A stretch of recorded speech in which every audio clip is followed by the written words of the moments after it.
गावठी बनावट पिस्टल अग्निशस्त्र बाळगणाऱ्या दोघांना पोलिसांनी सिनेस्टाईल पाठलाग करून पकडल्याची घटना यवतमाळ जिल्ह्यातील उमरखेड हदगाव रोडवरील श्रीनिवास धाब्याजवळ घडली आहे।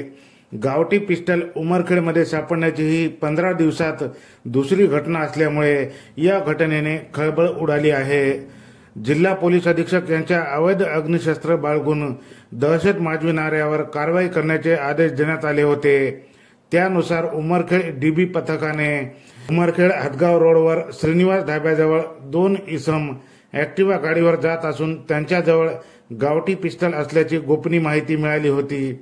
त्यावरून पथक दाखल होतात आरोपी हदगाव रोडने भरधाव वेगाने जात असल्याचे लक्षात आल्याने पोलिसांनी आरोपीचा 4 ते 5 किलोमीटर सिनेस्टाईल पाठलाग केला।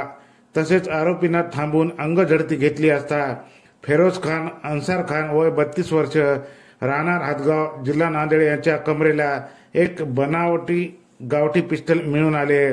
तसेच त्याच्या सोबत असलेल्या आरोपी मुस्ताक खान उर्फ राजा खबर खान पठाण वय 22 वर्ष राहणार हदगाव जिल्हा नांदेड या दोघांना अटक केली आहे। तसेच ऍक्टिवा वाहन व गावठी पिस्टल असा एकूण 90,000चा मुद्देमाल जप्त करून त्यावर आर्म ऍक्ट नुसार गुन्हा नोंद करण्यात आला आहे।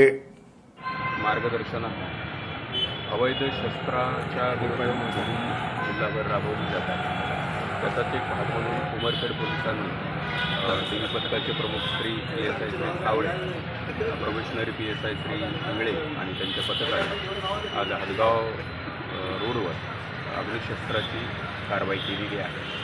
त्यामध्ये एक गावठी बनावटीचे पिस्तूल आणि मॅगझिनसह मिळालेला आहे आणि त्यामध्ये वापरलेली जी ॲक्टिवा गाडी आहे होंडा ॲक्टिवा ती सुद्धा जप्त केलेली आहे। माननीय पोलीस अधीक्षक सारख्या अपर पोलीस अधीक्षक तसेच आमचे DYC आदरणीय श्री गायकवाड साहेबांच्या मार्गदर्शनाखाली अशाच पद्धतीने अवैध शस्त्र असेल, अवैध अग्निशस्त्र असेल किंवा तलवारी बाळगणे अशा पद्धतीच्या मोहिमांची कारवाई ही चालू असणार आहे आणि त्या पद्धतीने कारवाई सुरू आहे।